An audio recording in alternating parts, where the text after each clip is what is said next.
അപ്പോൾ നമുക്ക് knave bias അല്ലെങ്കിൽ മൾട്ടിനോമിയൽ നെയ്വ് ബയാസ് യൂസ് ചെയ്തിട്ട് ടെക്സ്റ്റ് ക്ലാസിഫിക്കേഷൻ ചെയ്ത് നോക്കാം. നമുക്ക് അതിന് ആവശ്യമായിട്ടുള്ള ലൈബ്രറീസ് നമ്മൾ ഇമ്പോർട്ട് ചെയ്യും.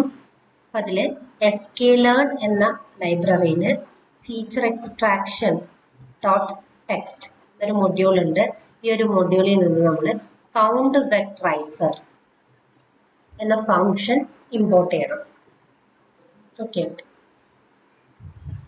ദെൻ sklearn എന്ന ലൈബ്രറിയിൽ നെയ്വ് ബയാസിൽ മൾട്ടിനോമിയൽ NB എന്ന ക്ലാസിഫയർ ഉണ്ട്. അതിന് നമ്മൾ ഇമ്പോർട്ട് ചെയ്യും. എന്തിനു വേണ്ട? Text classification. പിന്നെ നോർമലി നമ്മൾ മുമ്പൊക്കെ ഇമ്പോർട്ട് ചെയ്ത ട്രെയിൻ ടെസ്റ്റ് സ്ക്രിപ്റ്റ്, പിന്നെ ക്ലാസിഫിക്കേഷൻ റിപ്പോർട്ട്, കൺഫ്യൂഷൻ മെട്രിക്സ്, ഇങ്ങനെയുള്ള മെട്രിക്സ് എല്ലാം നമ്മൾ എന്ത് ചെയ്യും? ഇമ്പോർട്ട് ചെയ്യും. ഓക്കെ, പിന്നെ സീബോണും മാറ്റ്പ്ലോട്ലിബും നമ്മൾ വിഷ്വലൈസ് ചെയ്യാൻ വേണ്ടിയിട്ട് യൂസ് ചെയ്യുന്ന ലൈബ്രറിയാണ്. ഓക്കെ, നമുക്ക് ആവശ്യമുള്ള ലൈബ്രറീസ് നമുക്ക് എന്ത് ചെയ്യാം? ഇമ്പോർട്ട് ചെയ്യാം.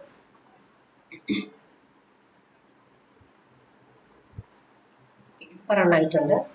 ഇനി നമുക്ക് നമ്മുടെ ഡാറ്റ ഒന്ന് നോക്കാം. ഡാറ്റ ടെക്സ്റ്റ് ആയിരിക്കും അല്ലേ? മൾട്ടിനോമിയൽ നെയ്വ് ബയാസ് അൽഗോരിതം യൂസ് ചെയ്ത് നമ്മൾ ടെക്സ്റ്റ് ക്ലാസിഫിക്കേഷൻ ആണ് ചെയ്യുന്നത്. അപ്പം നെയ്വ് ബയാസ് അൽഗോരിതം കൂടുതലും യൂസ് ചെയ്ത് ടെക്സ്റ്റ് ഡാറ്റ ഹാൻഡിൽ ചെയ്യാൻ വേണ്ടിയിട്ടാണ്. ഓക്കെ, ഇവിടെ I love this product, it is amazing, ഇങ്ങനെ കുറച്ച് ടെക്സ്റ്റുകൾ കൊടുത്തിട്ടുണ്ട്. അതായത് ഇവിടെ നമുക്ക് നമ്മുടെ പ്രെഡിക്ഷൻ അല്ലെങ്കിൽ ലേബൽ അല്ലെങ്കിൽ വൈ എന്ന് പറയുന്നത് പോസിറ്റീവ് ഓർ നെഗറ്റീവ് സെന്റൻസ് ആണോ എന്ന് നമ്മൾ പ്രെഡിക്റ്റ് ചെയ്യണം. ഓക്കെ, ഈ ഒരു ടെക്സ്റ്റ് നോക്കിയിട്ട് അതിൻ്റെ ഇമോഷൻ അത് പോസിറ്റീവ് ആയിട്ടുള്ള ഒരു ടെക്സ്റ്റ് ആണോ അല്ലെങ്കിൽ ഒരു നെഗറ്റീവ് കമന്റ് ആണോ എന്നാണ് നമ്മൾ നോക്കാൻ പോകുന്നത്. ഓക്കെ, അങ്ങനെ ഒരു ക്ലാസിഫിക്കേഷൻ ആണ് നമ്മൾ ചെയ്യാൻ പോകുന്നത്, ടെക്സ്റ്റ് ക്ലാസിഫിക്കേഷൻ. ഓക്കെ, അപ്പോൾ നമ്മൾ ഈ ഒരു ഡാറ്റേനെ ടെക്സ്റ്റും ലേബലും ഉണ്ട്. ഇത് നമ്മൾ ഈ ഒരു ഡാറ്റേനെ ഡാറ്റ ഫ്രെയിമായിട്ട് കൺവേർട്ട് ചെയ്യാൻ പോവാണ്.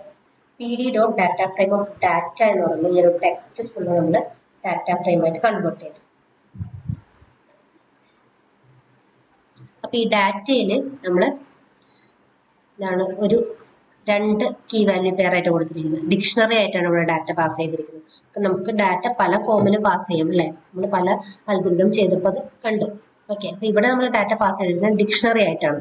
ഇവിടെ ടെക്സ്റ്റ് എന്ന് പറഞ്ഞിട്ടുള്ള കീക്ക് നമ്മൾ കുറെ വാല്യൂസ് കൊടുത്തിട്ടുണ്ട്, text values. Okay, list of values ആണ് കൊടുത്തിരിക്കുന്നത്. അതുപോലെ ലേബൽ എന്ന കീക്ക് മൾട്ടിപ്പിൾ വാല്യൂസ് കൊടുത്തിട്ടുണ്ട്, ലിസ്റ്റ് ഓഫ് വാല്യൂസ്. ഓക്കെ, അപ്പൊ ഈ ടെക്സ്റ്റും ലേബലും ആണ് ഇവിടെ കോളം നെയിംസ് ആയിട്ട് വരിക ഡാറ്റ ഫ്രെയിമിൽ. ടെക്സ്റ്റും ലേബലും. ടെക്സ്റ്റിലെ ലിസ്റ്റ് ഓഫ് വാല്യൂസിലെ ഓരോ ടെക്സ്റ്റും അതിന്റെ വാല്യൂസ് ആയിട്ട് വരും. ഓരോ ടെക്സ്റ്റിന്റെയും പ്രഡിക്ഷൻ ലേബലിന്റെ വാല്യൂസ് ആയിട്ട് വരും, ഡാറ്റ ഫ്രെയിമിലേക്ക് കൺവേർട്ട് ചെയ്യുന്നു. ഓക്കെ, ഇങ്ങനെയാണ് നമ്മുടെ ഡാറ്റ ഫ്രെയിം ഇരിക്കുക. ടെക്സ്റ്റ് ആണ് നമ്മുടെ ഡാറ്റ, അതായത് എക്സ് ഫീച്ചർ. ദെൻ ലേബൽ എന്ന് പറയുന്നത് പോസിറ്റീവ് ഓർ നെഗറ്റീവ്. ഈ ടെക്സ്റ്റിനെ നമ്മൾ എന്ത് ചെയ്യണം? വെക്ടറൈസ് ചെയ്യണം. കാരണം നമ്മൾ നേരത്തെ മൾട്ടിനോമിയൽ അൽഗോരിതം എന്താണെന്ന് പഠിച്ചപ്പോൾ കണ്ടു അല്ലേ? ഇപ്പൊ നെക്സ്റ്റ് എന്താ? വെക്ടറൈസ് ചെയ്യണം. ഈ വെക്ടറൈസേഷൻ നടക്കുന്നത് കൗണ്ട് വെക്ടറൈസർ എന്നൊരു ഫംഗ്ഷൻ യൂസ് ചെയ്തിട്ട്. നമ്മൾ വെക്ടറൈസർ ഈക്വൽ ടു കൗണ്ട് വെക്ടറൈസർ എന്നൊരു ഫംഗ്ഷനെ ഇനീഷ്യലൈസ് ചെയ്യാം. അതിനുശേഷം വെക്ടറൈസർ ഡോട്ട് ഫിറ്റ് ട്രാൻസ്ഫോമിൽ നമ്മൾ ഈ ഒരു ടെക്സ്റ്റിനെ പാസ് ചെയ്യാം. df ഓഫ് ടെക്സ്റ്റ് മീൻസ് dfലെ ഈ ഒരു കോളം നെയിം ആണ് കോൾ ചെയ്തിരിക്കുന്നത്. അതായത് ഈ ഫുൾ ടെക്സ്റ്റ് ഇവിടെ നമുക്ക് കിട്ടും. ഇതിനെ നമ്മൾ എന്ത് ചെയ്യാം? ട്രാൻസ്ഫോം ചെയ്യാം, വെക്ടറൈസ് ചെയ്യാന്നാണ് ഇവിടെ കൊടുത്തിരിക്കുന്നത്. ഇപ്പോൾ എക്സിലെ ഡാറ്റാസ് ഫുൾ എന്ത് ചെയ്തിട്ടുണ്ടാവും? വെക്ടറൈസ് ചെയ്തിട്ടുണ്ടാവും. നമ്മൾ നേരത്തെ നോക്കിയില്ലേ എങ്ങനെയാണ് ടെക്സ്റ്റ് ടോക്കണൈസ് ചെയ്ത് വെക്ടറൈസേഷൻ ചെയ്യുന്നതെന്ന് നമ്മൾ നോക്കിയില്ലേ? അതുപോലെ ഈ ഒരു ഫംഗ്ഷൻ ഓട്ടോമാറ്റിക്കലി ടെക്സ്റ്റിനെ വെക്ടറൈസ് ചെയ്യും. ഓക്കെ, വൈലപ്പോൾ ലേബൽ, അതായത് പോസിറ്റീവ് ഓർ നെഗറ്റീവ്. ഓക്കെ,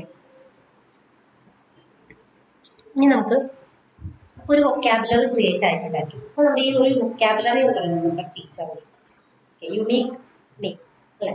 അപ്പം അതിൽ ഓരോ ടെക്സ്റ്റിനെയും നമ്മൾ എന്ത് ചെയ്തിട്ടുണ്ടായിരിക്കും? ആ ഒരു വൊക്കാബുലറി യൂസ് ചെയ്തിട്ട് വെക്ടറൈസ് ചെയ്തിട്ടുണ്ടാവും. അതായിരിക്കും ആ ഒരു ഫീച്ചേഴ്സിന്റെ വാല്യൂസ്. ആ ഒരു യുണീക്ക് വേർഡിന്റെ വൊക്കാബുലറി ക്രിയേറ്റ് ചെയ്തിട്ടുണ്ടായിരിക്കും. അതായിരിക്കും നമ്മുടെ കോളം നെയിംസ്. ആ കോളം നെയിംസിലെ ഓരോ സെന്റൻസിന്റെയും വെക്ടറൈസ് ചെയ്ത വാല്യൂസ് ആയിരിക്കും അതിന്റെ ഫീച്ചർ വാല്യൂസ്, ഓരോ പദത്തിന്റെ വാല്യൂസ് ആയിട്ട് വരുന്നത്. നമ്മുടെ ഫീച്ചർ നെയിംസ് എന്താ കിട്ടാമെന്ന് നോക്കി നോക്കാം.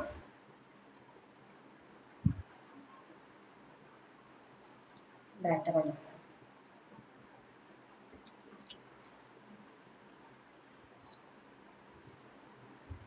ഫീച്ചർ നെയിംസ് നോക്കാം.